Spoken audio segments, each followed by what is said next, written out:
Welcome to our first in-studio Small Business Big Stories podcast episode. I'm here with the one and only Sylvia Takada. And if you don't know who she is, I have followed her for quite some time, and she is like the kettlebell queen. And if you guys don't know this about me already, I am absolutely obsessed with kettlebells and everything kettlebell and everything that it has brought to my life. And so, yes, I am so happy to have you. So at first I was like really intimidated. I was telling you before, you just like, you have like a really big following and like you've been... you're not the first person to tell me that. To approach me and whatever, ask me questions. But the thing is, like, I love it. And that's why I'm out there. Yeah. It's because I put what I do out there and I want feedback. Absolutely. And I want people to ask me questions because I want people to see what I see when I work with the kettlebells and stuff. Because kettlebells, especially when it comes to females, they're like, what is this funky looking shit? Yeah. And they pick one up and they're like, oh my God, my wrist. And then they actually start learning how to use it properly, and they're like, whoa, I'm such a badass. Oh my God, what is this? It's like, yeah. So yeah. Awesome. Yeah. Well, it's such a pleasure to have you on. And Sylvia really is such a big name in the kettlebell world. She has taken several certifications. She has her own seminars that she runs. And yeah, she's just overall an incredible individual and someone that I have looked up to since getting into kettlebell. It was really funny because my friend at the time, who is now my coach, he was like, you need to follow Sylvia. He's like, if you want to really understand kettlebell and really understand what it means to use one and to build with using a kettlebell, and I was like, it was like your filter and just like how you were like set your camera angle up. And I was like, oh my God, this lady is a superhero. So it's very raw. My footage is very raw. Sometimes you'll see like, even my videos, they look kind of dirty. It's because of the chalk shit that's on my camera because I'm constantly chalked up and stuff. So it's just me. I put it on a tripod, I press play, and I go. Yeah. Like I just record. So it's not, I don't edit fancy stuff, music. Yeah. And the music is always on point as well. I have my music, Excellent taste in music. It's about the music. And I cannot train without music. That's one thing. I need to get into that zone. That's my flow. I feel music, the same way. My bells, my chalk, nobody else. Yeah. And I'm good. Now, for me, it's like when you play your videos, I'm just like, this music, like she's just speaking to me with like the music genre. 100%. It's just like 80s, 90s, like rap, hip hop. Oh yeah. I'm also from the Caribbean as well. So soca is something that shit. I really thrive off of. And I know like Carabana is your thing. Oh my God, yes. So I know definitely similarities in like what gets us in the groove and like what gets us in the mode. So I really want to know, what got you into the groove or in the mode of kettlebell? Like what brought you to a kettlebell and using a kettlebell? So honestly, I didn't even know what a kettlebell was or looked like until maybe 2014 or so. Okay. So I was born and raised in Egypt. Okay. During that time, and I came here when I was 18 years old to go to university. Yeah. So back then, no gyms, equipment like that, nothing. It was just basically whatever activities I had at school. Right. The volleyball, I was doing high jump, I was on the track and field team, basketball, that kind of stuff. But in terms of like tools that you find at the gym, TRX or the kettlebells or the barbells, never been exposed to. Okay. I started going to the gym, when I came to Canada, but I was in a relationship actually, and the person I was with is one of the main OGs of kettlebells. He was into kettlebells before kettlebells was even a thing. Because I'd say since COVID, that's when kettlebells really exploded. When everyone was looking for that one piece of equipment. That one like accessible thing that like wouldn't take up too much space. That they was could not bring an it animal. Home. Because people were like freaking taking a cat and a dog and doing Turkish get-ups with their animals. I'm like, what the fuck is this? But anyway, different story. Oh my God. So he was into kettlebells, and I saw him working with them, and I was like, what is this shit? You know, and I it was intense. Yeah. The aggression that goes with kettlebelling, yes, that's what attracted me. Yeah. I don't think you can kettlebell with a smile on your face. It just does not. You need that intensity. You need that focus. You need that passion to be able to pick up that weight and freaking swing it around. Like, it's no joke. It's no joke. I'm not talking about those little, you know, the little baby bells. I'm talking about some nice big cannonballs here, okay? Like the 28 kilos. You know, the 28 or like to 32, you know? 100 kilos, sure. Yeah. That kind of stuff. So that, I was like, I want that. And I wanted to learn. So I'm the type of person that I've always had a day job. Like, you know, always worked in a company, whatever. I am the type of person, if I'm going to get into something, I will get into something. So I decided to get my certification in it, you know, as if I'm like full trainer mode for it, whatever. But it was for personal use, basically. Right. That's how I got my PT certification. I was like, okay, I'm going to do it just for me, learn the body mechanics, all of that stuff. Absolutely. So strong first. Yes. Know the company well. Interested me. Yeah. Nice. You're branded for life. You know what? No joke, to get this, like just the certification for me, it was like... It's a proud moment. Yeah, a proud moment. I don't think I've ever been so proud. I mean, no offense to my kids and everything like that, you know what I mean? She loves you. She loves you. Like, you know, it was a great moment. Yeah. But, you know what, just because I knew what I had to do to get it and how hard I had to work, from not knowing how to do a single snatch to all of a sudden being able to do 100 snatches in 5 minutes. Oh, my God. That is stress. That is, like, full-out stress. Yeah. So, 3 months I trained for it before the actual certification, every day, to the point where I was doing the snatch test every day. And at that time, my coach was like, you're crazy. And everything was breaking down. I was just, my head was just, you know, I need to get this. The day came, did my snatch test, but of course, my body was broken. Yeah. Broken. I was like working with so many issues and stuff like that. But anyway, level 1... Level 2. That was level 1? That was level 1. 100 snatches in 5 minutes? Oh, that's like, yeah. That's level 1. Yeah, that's level 1 shit. That's like, if you don't get that, forget about level 2. Okay, I'm preparing for a certification right now, which is level 2. And it does involve... I think it is 100 snatches in 5. So I think so off the top of my head. There's like a number of jerks that you have to do as well. Oh, okay. Yeah, because you're competition style. Yes. You're more... We'll talk about the distinction in a second. Okay. Yeah. Okay. Talk about that in a second. But yes, please continue on your journey. So I did my level 1. Ecstatic. And that's not when I got this one. I was just like so happy. And then... my coach, I can't remember what it was. He said level 2 was coming up. Shortly after you finished level 1? So I did the level 1, and then it was a few months later, they were doing the level 2. And he's like, you know what? I think you can do this. And I'm like, well, shit, I don't have that much time to prep for this. Yeah. He's like, no, I believe in you. You got this. Right. I didn't know I had to do the snatch test all over again.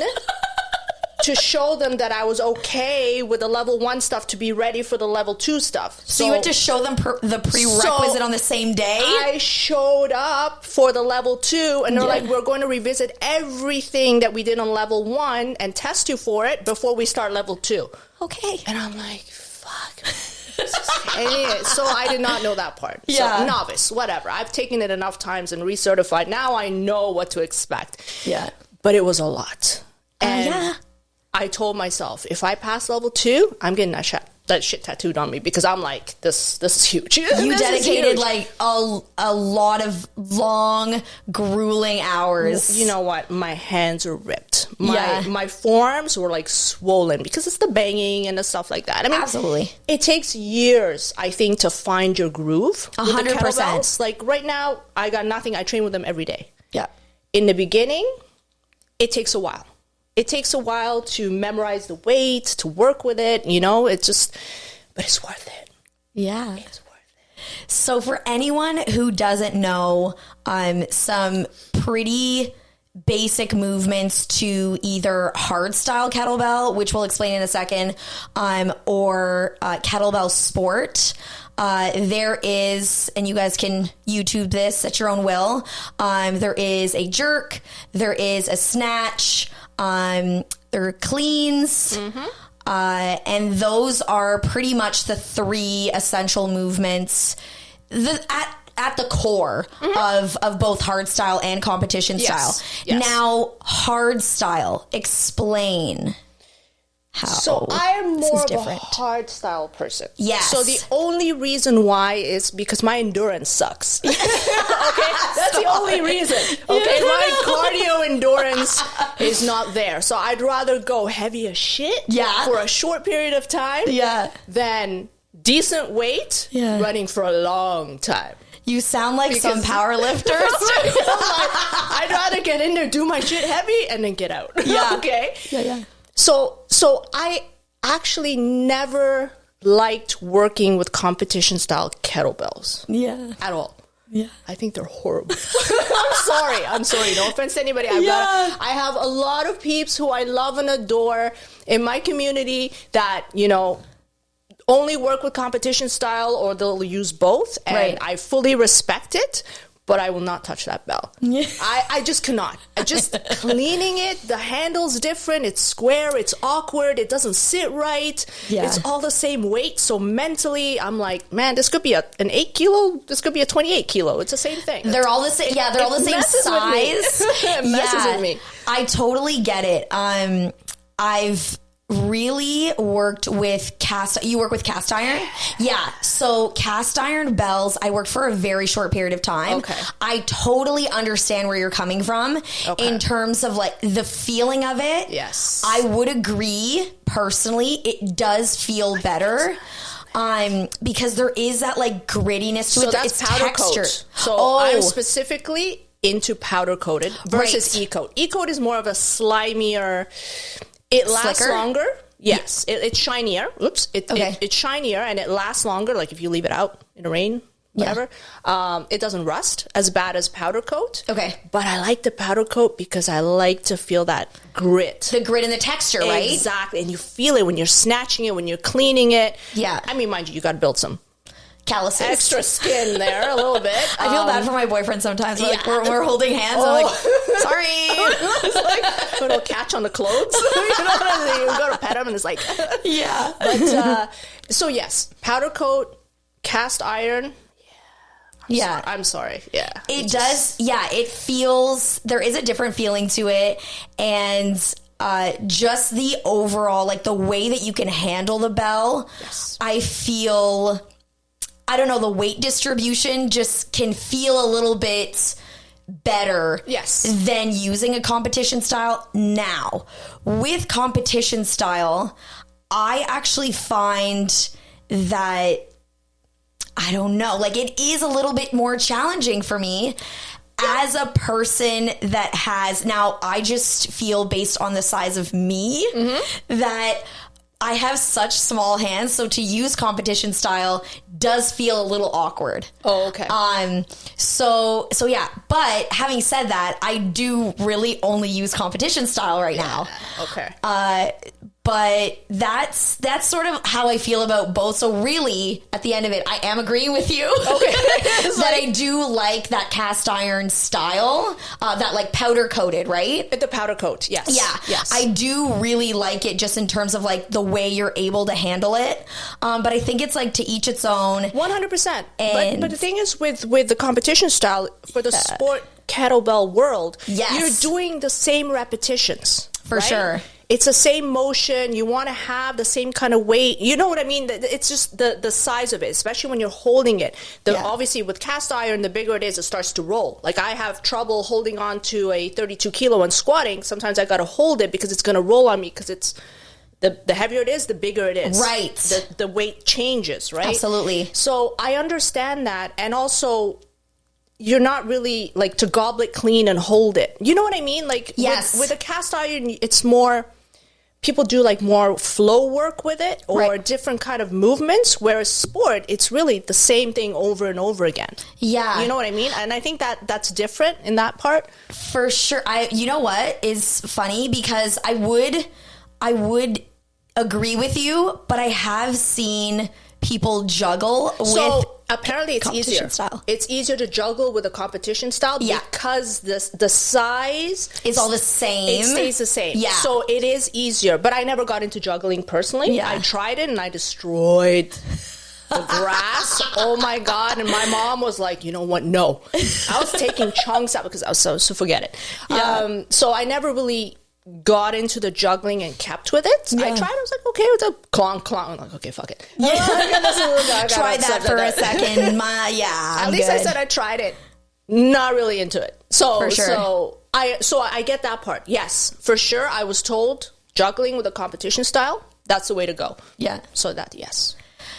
No matter which kettlebell that you choose, although I don't know, like, would you say that there are kettlebells?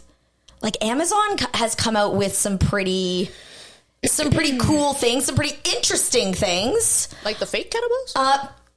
Like, there are fake kettlebells? They're supposed to, they call them kind of like kettlebells, but they're not kettlebells. Some of them are like, it's like that dumbbell where it's got the main part, but then the weight distribution changes based on the level. Like the it's a Bowflex, yeah. But they have one for kettlebells.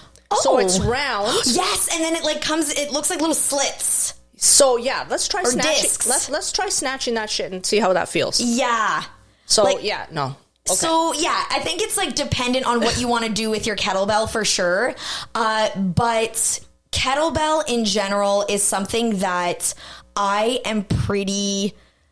if you can't tell already, we're doing an entire episode on it. I'm pretty biased towards it. And it's something that I have my clients introduce it in some way to my clients. Now, it's not something that I force on them. 100%. It's like, let's taste test this. Yes. Let's see if this is something that works for you. 100%. But I always love to incorporate it because of its versatility. It is so great for both strength and conditioning. And like you said, it's something that you can have at home, store away, especially for those who are still very much in the virtual mindset. Yes. And not comfortable going into a gym setting as yet, which I totally understand. But yeah, that is what I've loved about it for so long, is you can do so many things with it. Yep. And it is so beneficial to your overall structure, no matter what it is that you're working on. If you're someone that really likes to get the heart rate up. Oh, definitely. Something as simple as like a kettlebell swing. Now, I say simple, but I don't say easy in terms of a kettlebell swing. Yes. And yeah, something as simple as a kettlebell swing, get that heart rate going right off the bat. If you're wanting to get into either more hard style, clean, snatches, jerks, or sports style, kettlebell is something, or just squatting with a kettlebell. Any movement really that you can do in the gym, or movement that you do on a day-to-day basis, is something that you can incorporate the kettlebell with. Major kettlebell companies, if you're hearing this right now. I know, seriously. I'm really pushing for you right now.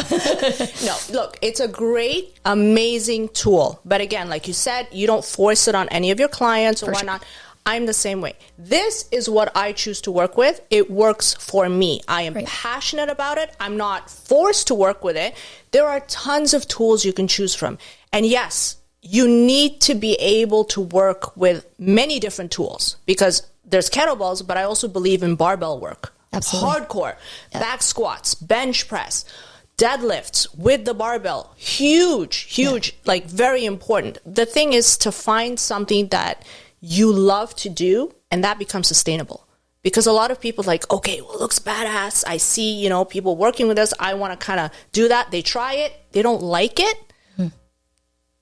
They don't have that love for it, that passion. And then it just kind of, it just dies down. You know what I mean? For sure. So try it. It's not going to be great right off the bat. Stick with it. Then really decide, is it for you? Is it not for you? Experiment with different tools, like any kind of movement. And this is one thing that I always want to stress, especially for women who don't have time, who have kids, who have jobs, who have whatever they want to do, you know, that they need to do. Just find something that they would enjoy doing to move, to get active. Because you get older, your kids are getting older, all of a sudden you forgot how to hang off a bar, how to jump.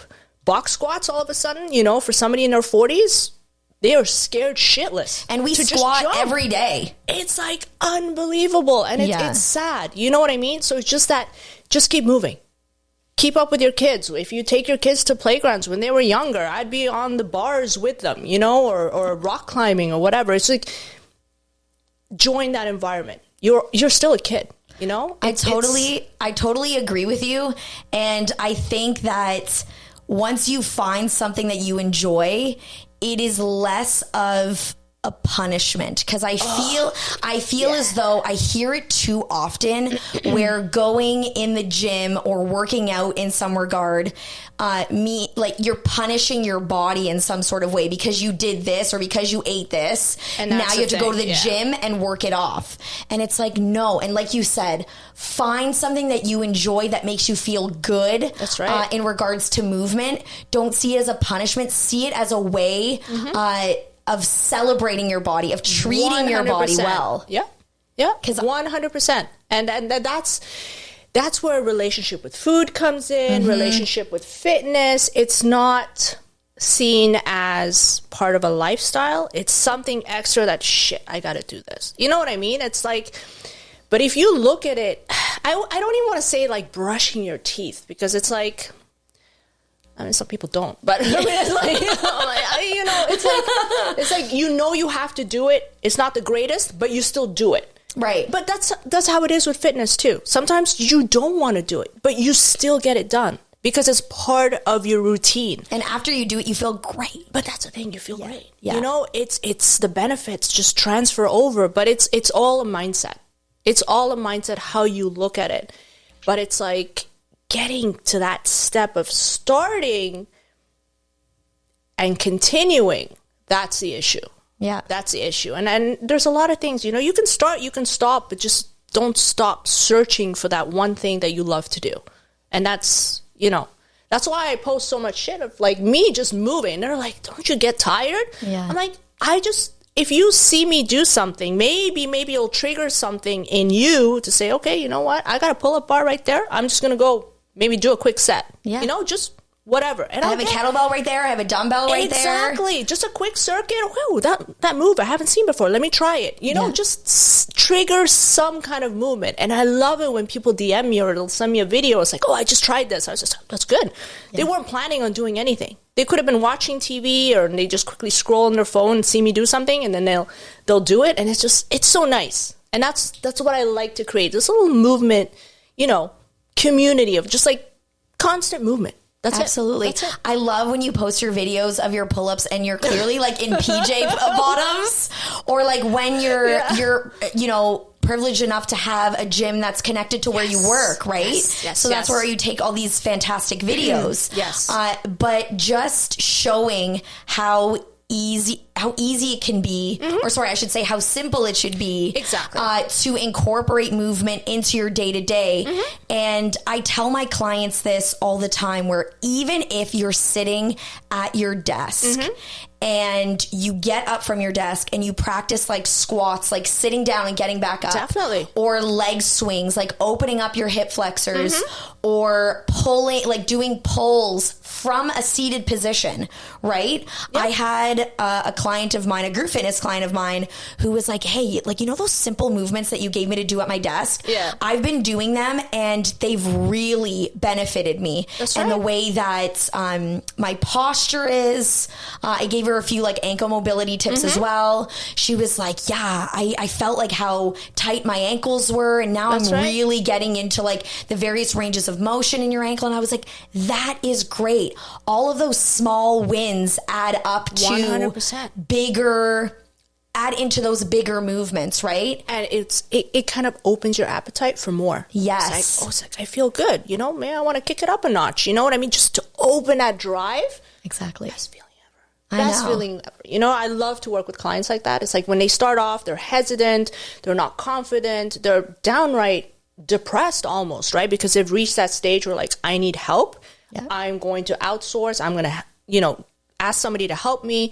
So I've been on some fitness journeys with some women, and just to see that change, that mindset when they find their thing, and it doesn't have to be kettlebells. No, I mean, kettlebells is what I do. Yeah. But if they want to try something else, 100%, you know, and they get into it, and I feed off that passion. That's what I feed off.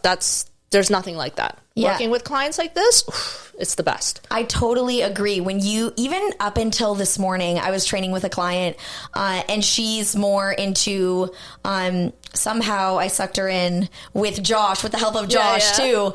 And, she's really focusing in on kettlebell sport as well. Okay. And we were doing some of her movements, and we are working into, 16 kilos. Nice. And so we hadn't done it before. Yeah. We'd done double jerks. Okay. And yeah, it was just so awesome, like to see the look on her face and to hear how excited she was, and to just see her do it 100%. In general was such a proud moment. And I was like, you should just be so proud of yourself. And I find that I learn so much from my clients. Like I said to her this morning, now you inspired me to do work with my 16s today. Yep. And so it's such a reciprocal relationship with clients. Yes. And to have them be able to inspire you, for you to inspire them, definitely is something that I don't know if a lot of people think that way. I think when people think having a personal trainer means, okay, someone is providing you with all the tools. Oh, yeah. And then you don't really realize until you get into that dynamic. And I didn't realize either, as a pretty new personal trainer, that it is such a reciprocal dynamic. 100%. That you end up really working as a team and building a really strong bond. 100%. And that's what I thrive off of. Like, just similar to you. It's amazing. And I get to the point with some of my clients where once, you know, they get a handle on the basics, the foundations and all the movements, I start training with them. Yeah. So we start doing this two-team, you know what I mean? And we feed off each other's energies. Yeah. And we can see, she sees that I'm getting tired. I see that we push each other. You know what I mean? It's amazing. I'm not there to count reps or whatever. I don't like to push anybody into doing anything. That's why I'm very specific with who I work with. Like, right. Nothing against with the person or the woman that will come up to me and say, I want to lose weight. Right. Or I want to get rid of my love handles. Yeah. There's a lot more to it than this. I'm not here for that. Mm-hmm. Tell me you want to get strong. Tell me you want to move better, be faster. You know what I mean? Yeah. The rest of the stuff will come. But your focus, I would rather somebody approach me with that focus than just about the weight, because it's a whole different mindset. And I'm here to work. Yeah. I've worked with a few ladies, you know, where it's like, I ask them to do something. It's like, I can't do it. Yeah. Yes, you can. You can just I promise you that can. shit and do it. You know what I mean? It's like, I need that aggression. I need that focus. And sometimes I'll, you know, it's so funny because you've met Andrew, right? Yeah. Such a sweet, nice guy. And then when I do the kettlebells with him, he's smiley, he's all happy because he's a joker, right? Yeah. Get mad.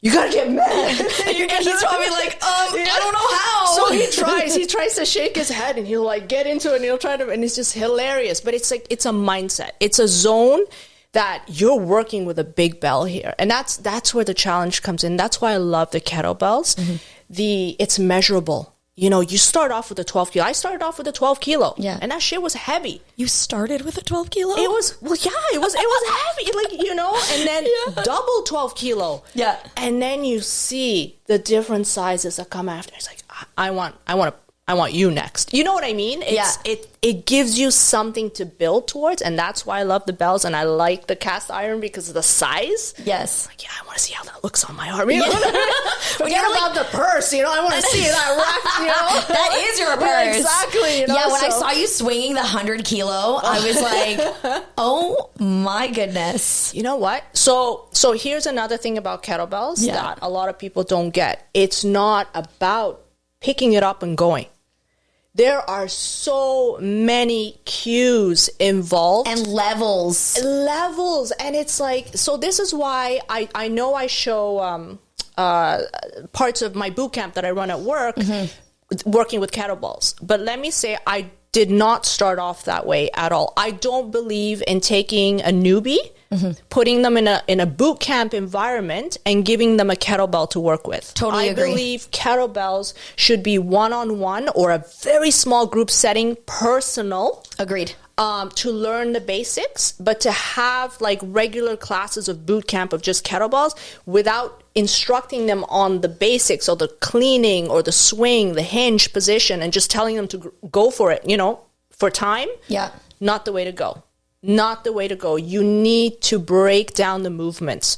All the technical, there's a lot. I know. There's a lot. And people don't understand. I was like, holy shit, man. I didn't know. It's like the shoulders, the lats. There's a lot. There's a lot. Okay? And that's what people don't understand. Learn them. Whole new level. Because you will be able, it's like, how do you work with those big bells? Technique. Basic techniques. Yeah. Drilling it, getting stronger, but you can do it. Anybody can do it. It's like there's no magic secret. There is no magic secret. Learn the cues. You know exactly how to hold the bell, where to hold the bell. It varies for every single person. But that's why. Consistency. You got to do it. You got to keep doing it. And that's the thing. And that's what's great about the content that you put out, because it's really easy to get sucked into social media and what's posted and what's defined as a workout. And sometimes it can look very intimidating, even for me, the way certain equipment is manipulated and used in certain ways. Now, people don't often show, or some people, I don't want to generalize, but some people often don't show how they got to that such level. Dynamic movements. For sure. What I enjoy about your content is that when you're swinging a 12 kilo or whether you're swinging a 100-pound kilo, or 100-pound bell, sorry. Or is it 100 kilos? 100 kilos. 100 kilos, sorry. I was mistaken. Way different. You are, you're doing a swing. Yeah. You're working on the basics of kettlebell. You're not doing anything fancy. I mean, basics, in my definition, you're fancy. Yeah. Huge. So basics is everything. Yes. And that should never go away. I don't care how boring, whatever. I will do the same shit over and over and over, but that's how I get comfortable with it. That's how I can increase on my weight. You know what I mean? It's the basics. Yes. I get it. There's a lot of other movements, and I'll throw those in sometimes for variety or whatever. But to be honest, those are my play moments. Yes. When I don't feel like lifting heavy. I just want something to kind of oil the joints. Let me grab the bell, figure eight, press, snatch, tactical snatch, whatever. Just kind of play around with it, kind of like a flow. Yep. Nothing against flows. But for me, that's not a workout for me. Right. That's playtime for me. So I know people, that's how they work out. So to each his own. I'm not stressing one way or another. As long as you find something to move, that's amazing. That's awesome. Exactly. But for me, when I train, it's basic reps, heavy, number of sets, whatever. Sometimes timed. I love EMOMs. I'm a big thing on EMOMs. And that's just what works for me. Right. That's what helped me in my strength and to be able to work with the bigger bells. Right. So, yeah. So you you built this passion for kettlebells. Yes. When did you get to a point where maybe people were reaching out to you and like, do you offer classes? Are you training? Did it work out like that where you were just posting your content and people started reaching out to you? Or did you create courses or sessions where... Honestly, no. So my page is strictly, it's like my diary, my fitness diary journey. Yeah. So if you scroll back to like, I got a lot of posts, but in the beginning, and you can even see like the change in my body, I guess. Yep. I'm just like, I visit, not to sound vain or anything, but I visit my page more than anybody else's page. Yeah. Just because I like to see what I've done in the past. Okay, this year I worked with this size bell. Let's see what my clean looks like now versus then. I do a lot of that for me. Yeah, it's a great way to reflect and to see how far you've come. So that's what I was doing. I'm just posting stuff, and then bit by bit, as the kettlebell community grew, and again, it was very explosive during COVID. Agreed. Everybody started, kind of connecting from all over the world, and it's like, okay, I did, and then you start tagging each other. It's like, oh, we did this and try this, and they inspired me to do this. We all started like connecting, and then from there it just exploded. Yeah. Then you get the people, it's like, oh, I'm interested in kettlebells, and that's where the conversation starts.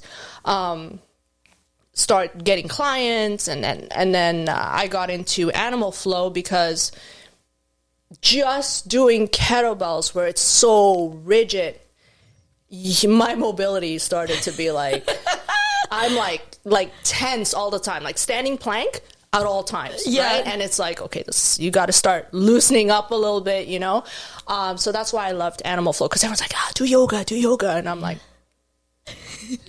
no offense to yoga, but I'm like, I need to move around a little bit. And so anyway, animal flow, I liked it because you're moving different planes, It's such a great balance. Exactly. And it's a lot of strength involved. It's hard. It's a lot of strength involved. It's and it's like, but I loved it because I had already built my forearms for the kettlebells. With the animal flow now for the wrist, the loaded weight, the body weight is like, you know what, this is good. This is challenging for me. So I got into that. And it was just like, I forgot my train of thought. Where was I going with the animal flow? What was the question? We were just talking about like how it went from like you posting content to then opening up to different classes or sessions. So then once I had the animal flow, and then people were like, okay, well, we kind of like this whole kettlebell and flow, the balance. Yeah. Because I'll post hardcore kettlebells, and then I'll post myself doing a flow, just kind of like moving around as best as I can, right? Yeah. And then I started I was like, oh, okay, you know what? And that's why I went to Andrew. I'm like, well, Andrew, you're the animal flow expert. We should merge the two. Right? Sure. And give people that option to have that balance. And then that's where the workshops came into play. So it basically was not an idea that's like, okay, let's start these classes or whatever. It's like people that were actually responding and asking, that kind of took me in that kind of direction where it's like, okay, you know what? Sure, I'm here to help you, whatever you need. People that were going for their Strong First certification started reaching out, and they're like, okay, can you help me? I've worked with those people.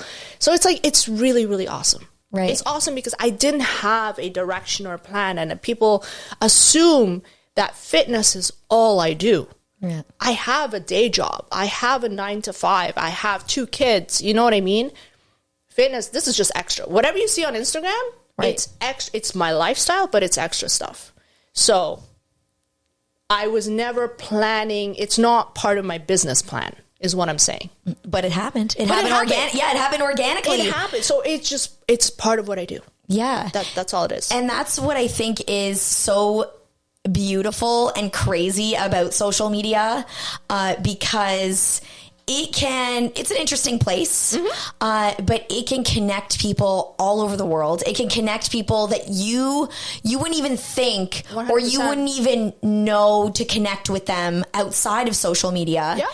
And it's wonderful that you were being you. Exactly. Exactly. And that's what, again, is so great about it, is that you can be you on social media, and people will just find so much solace in that and find that relatability, and they'll just be like, oh my God.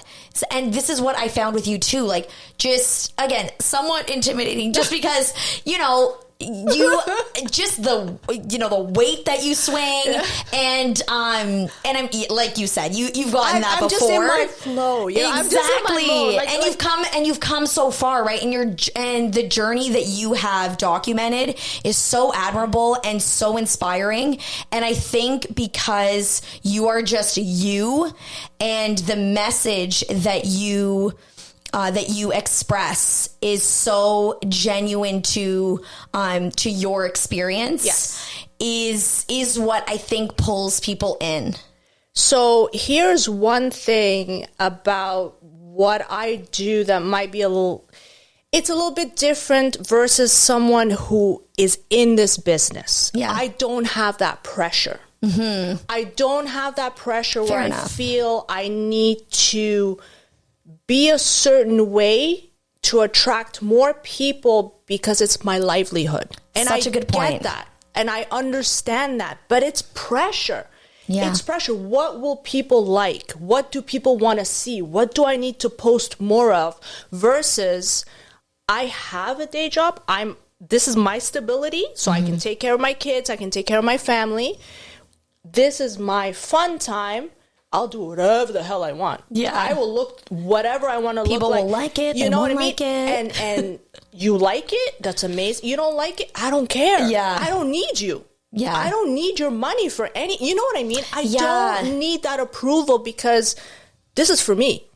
I have my stability and my source of income. I don't need to feel like I need to change or be a certain way to gravitate to a certain, demographic. Exactly. Yeah. And it's I think there's a lot of pressure there, and I understand it, but it takes away that fun aspect. So people will ask me, why don't you do this full time?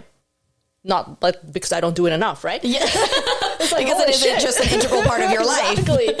So I get asked this, like, what? Turn it, into a full-fledged business. And I'm like, if I do that, it might not be fun anymore because I feel like I have to.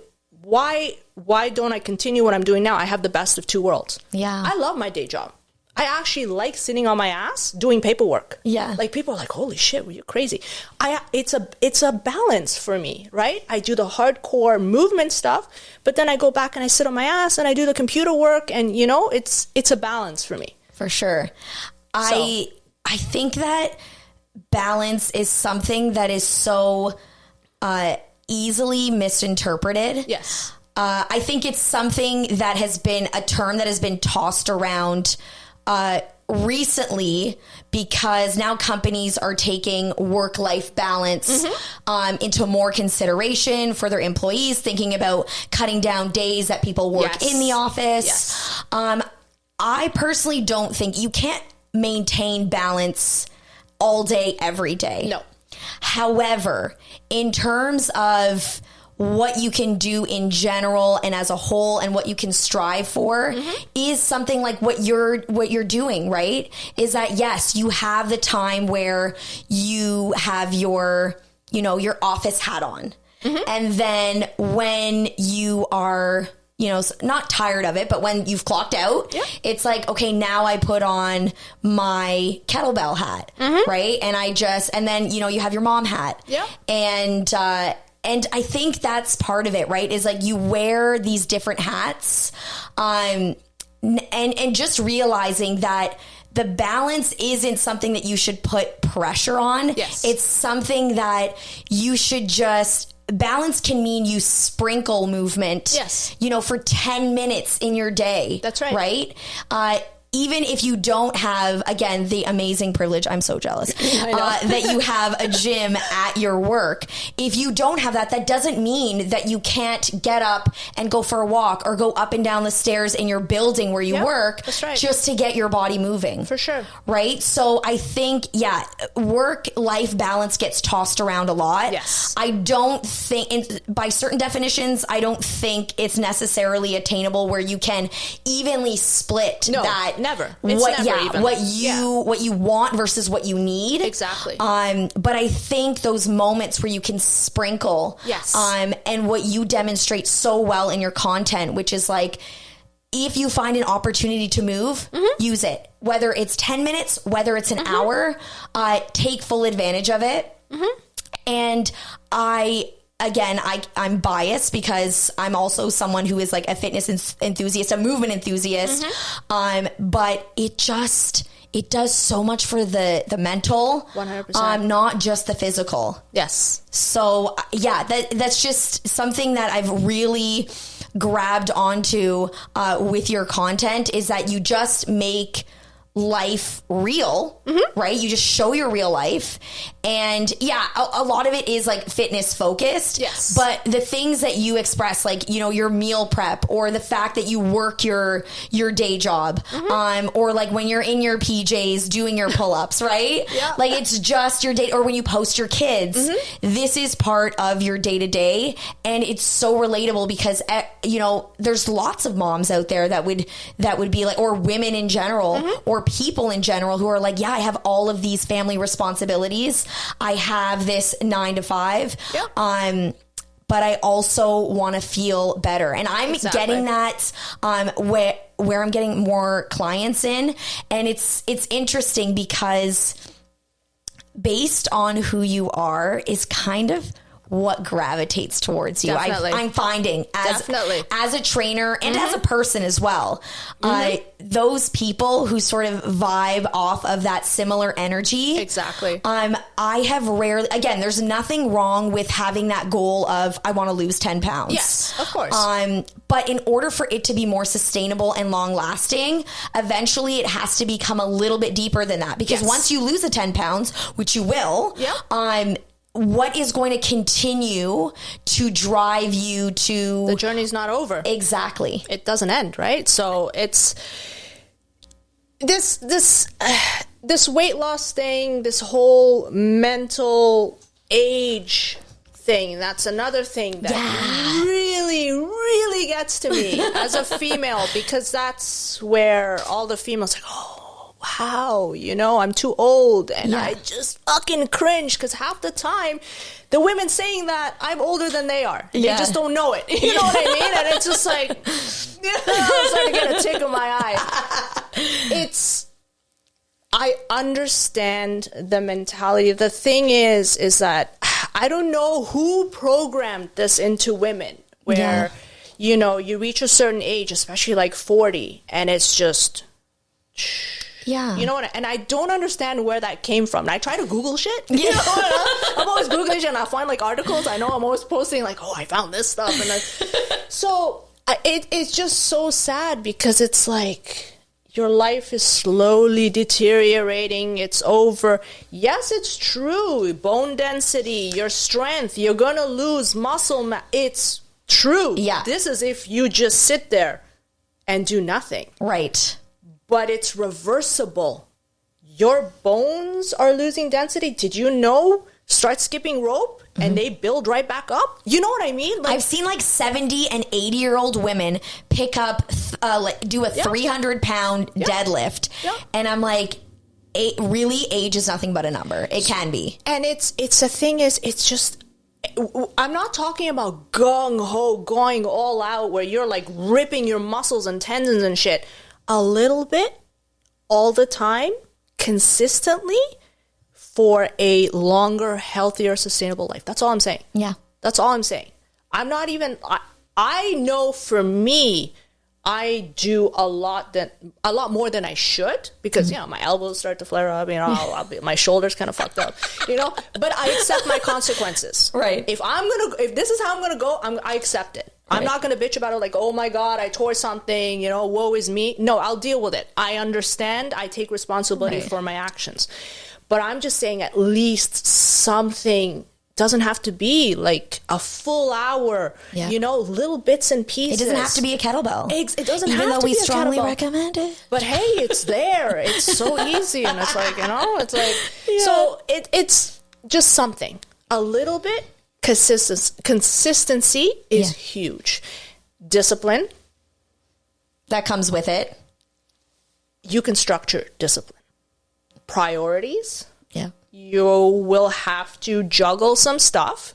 I've had to let go of a lot of things, like dinner time with family. That stopped as soon as I started meal prep. I'm sorry, my meal times have changed. Yeah. My requirements have changed. I can't sit down with a family and eat what you guys eat because I eat at a different time.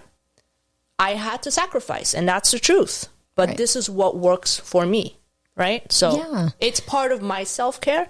My mom didn't understand any of this shit, right? Because she's old-fashioned. She's trying to explain things to moms of a certain generation can sometimes be fun. Oh my God. It's like, no, what is this? What is this? You know? And it's like, what is this? And it's, but you know what? At the end of the day, she sees that I'm thriving and I'm happy and I'm healthy. Yeah, it's making you happy. That she's like, you know what? I don't understand it.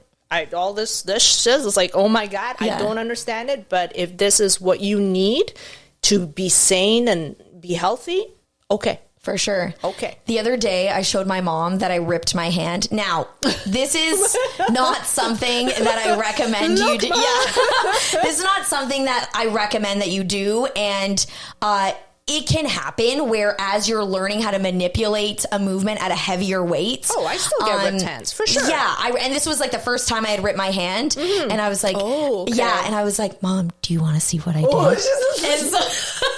And then she was like, oh God, what did you do now? Right? Because I'm always coming to her with like something new, something I'm doing. Yeah. And so I showed her and she's moms are for. Yeah.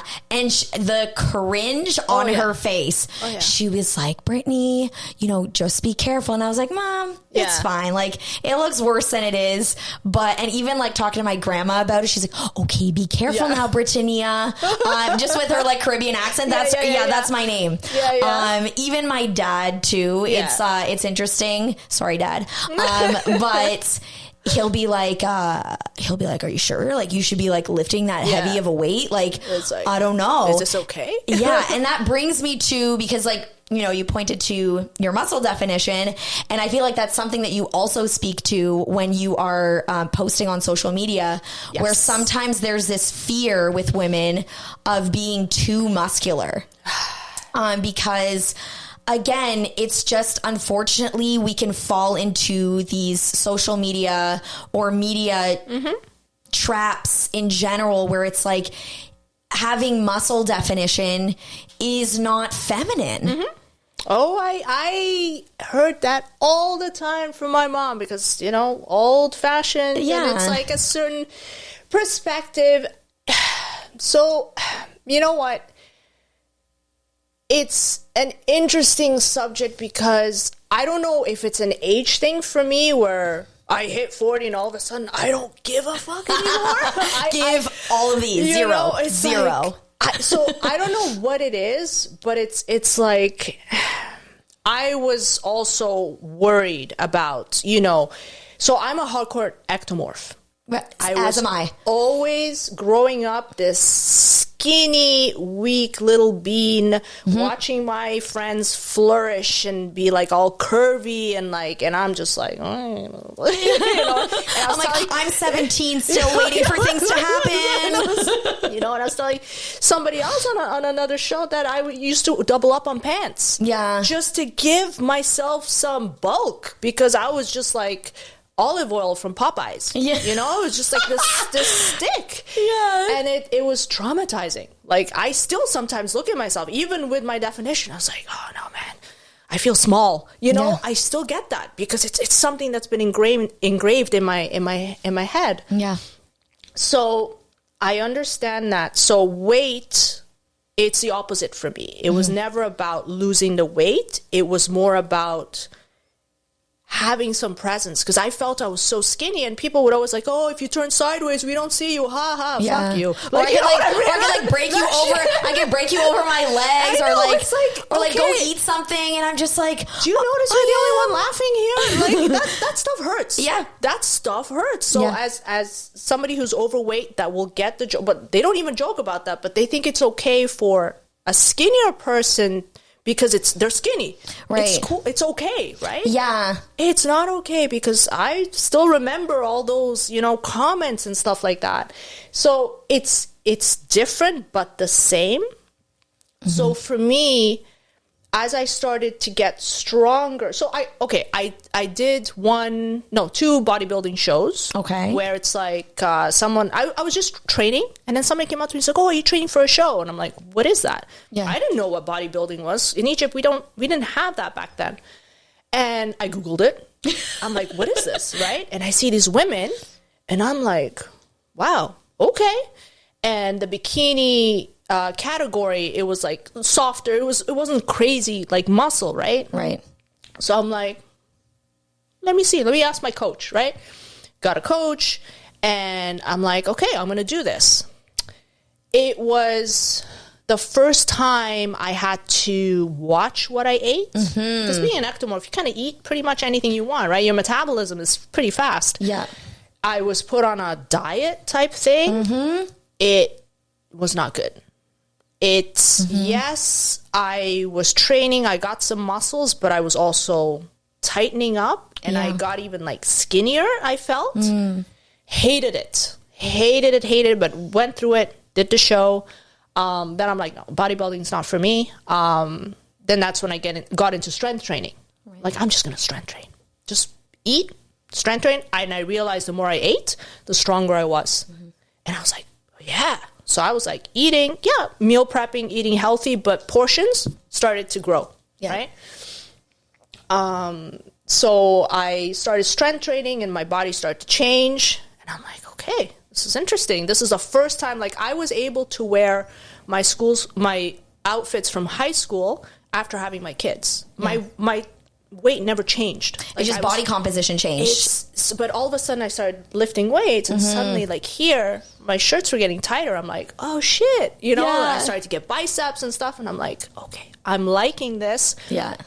And I'm getting stronger in what I'm doing. And then at that point, I think I completely let go of what I look like, what I fit into, or how it looks. And I started looking at the weights. I'm like, okay, you're next. Kettlebells, right? Okay, you're next. Okay, 28 kilo, you're next. Double them up. You know what I mean? And it morphed into something more. And then I didn't give a shit anymore about how I looked. And clothes started to fit different, you know, and even my mom's like, you should clear out your closet. Nothing fits you anymore. You're all muscular.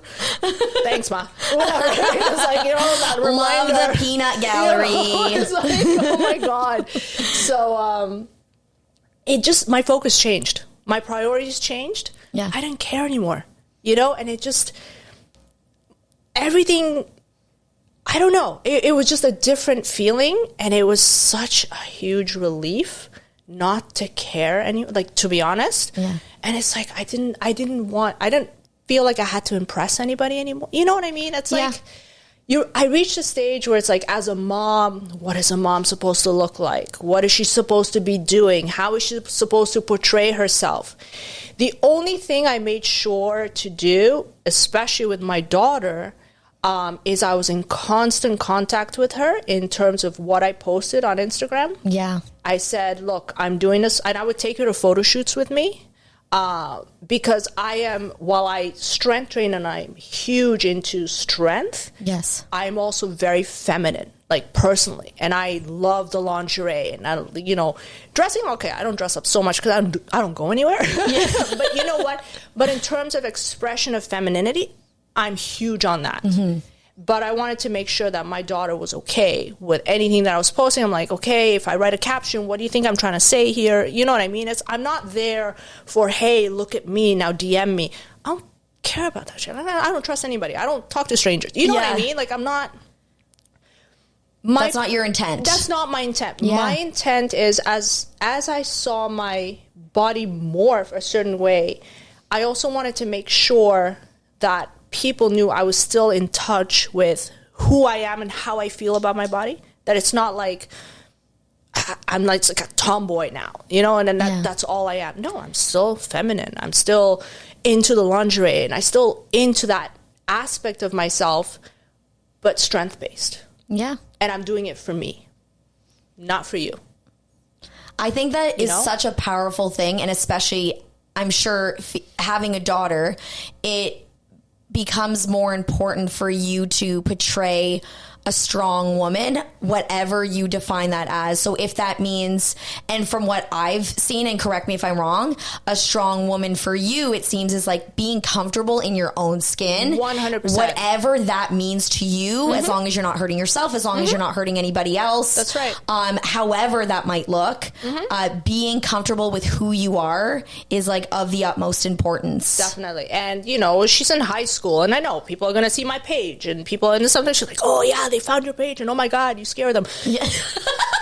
That's fine. Yeah. I don't care if I scare them, or it's like they see a strong woman do stuff. That's fine. Yeah. Sometimes I'll worry about, okay, some of my photo shoots, is she okay? Is she comfortable that people see me like that? Yeah. I'm fine. I don't care, right? But because they're going through, growing up and images and stuff like that, but she's the one who's like, yeah, post it. That's so awesome. I always had her blessing, and I always made sure that she was okay with any of the images. Yeah. That was important to me. And that's it. I think she's going to be, if she's not already, really grateful for the fact that you're just setting her up for success, and knowing that, like, to be a woman is whatever, again, as long as you're not hurting anyone or hurting yourself. That's right. Can mean whatever you want it to mean. It can mean, picking up a really heavy weight. It can mean being in sexy lingerie. It can mean whatever, and nothing and no one else is, creating the definition of who you are as a woman. Definitely. And I guess it hit me once when my mom was like, oh, you're not like the other moms. So you should be more like the other moms that kind of get together and and talk about their kids. And I'm like, what? Where's your book club, Sylvia? What? Like, where's your book Tim club? Hortons and talk about what now? Like, what? No, I'm sorry. No, I got training to do, And I think I had that conversation with my daughter once. I'm like, I'm sorry, I'm not one of those moms, because I don't get together with them. Like, I know a lot of them are close, but yeah. And here's another thing where I guess it's not so much of a sacrifice, but I don't socialize that much outside of what I do. I have my routine, but it's a choice that I have made to be able to do what I do. Right. And to be able to dedicate that much hour to training, or whatever I need to do, that's a path I had to take. Yeah. You know what I mean? So girls' time or whatever, I don't do that.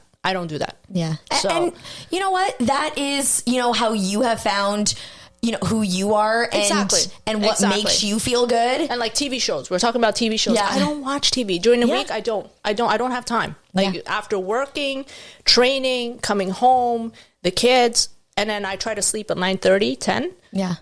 That's it. My day's done. Weekends is a different story. Weekends is my harmony. That's where I eat, where I watch movies, where I do stuff. But during the week, this is it. You work, train, whatever else is left over, and sleep.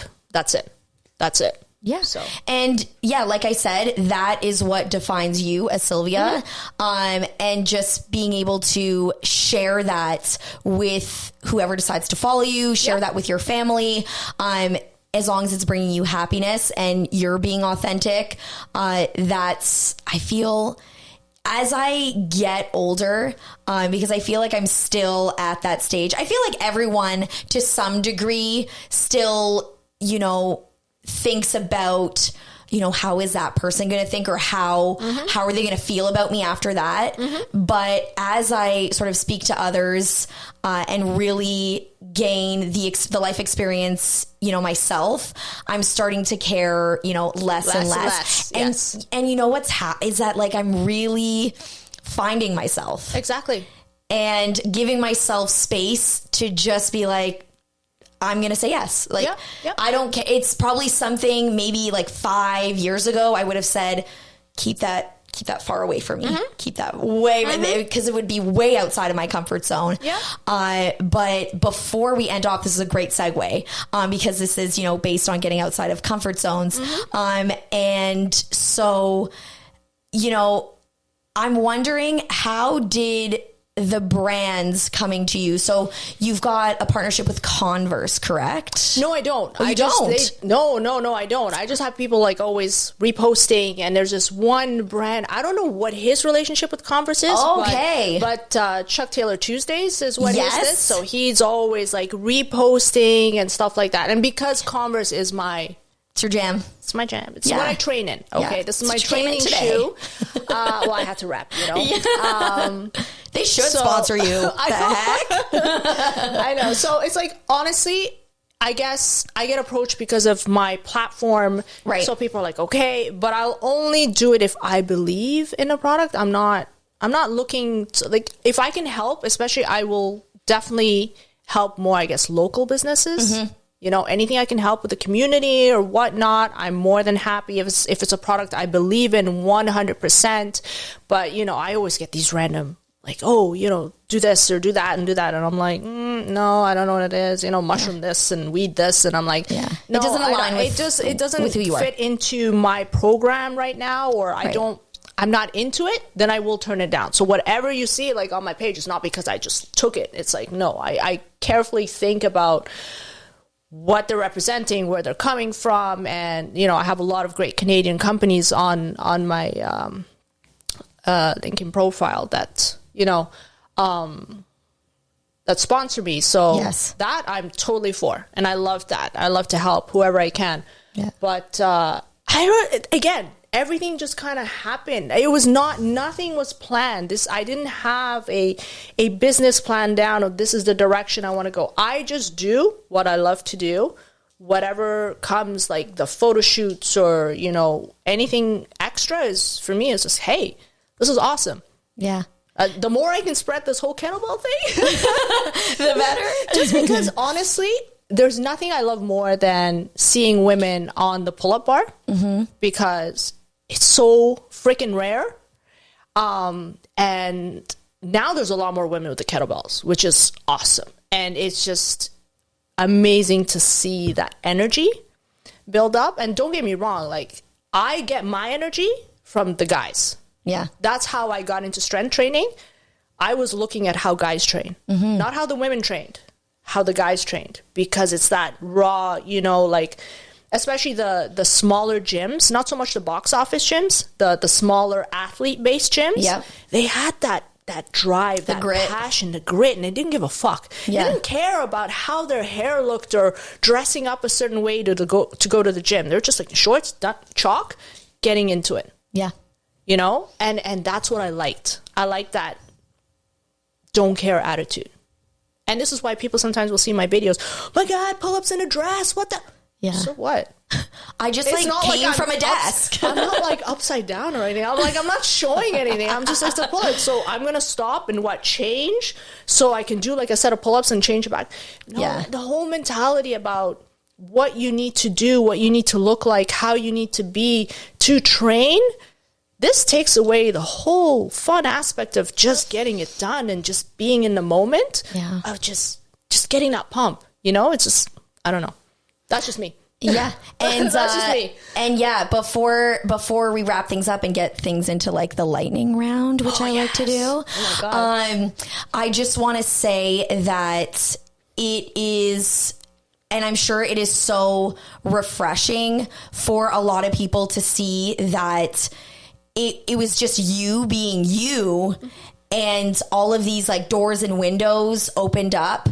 And I think, as you said before, for small business owners or business owners in general, you feel that added pressure because sometimes this is just your livelihood. Exactly. And it's just like, okay, like I've got to meet this number. I've got to put food on the table. And just like you, I totally understand that.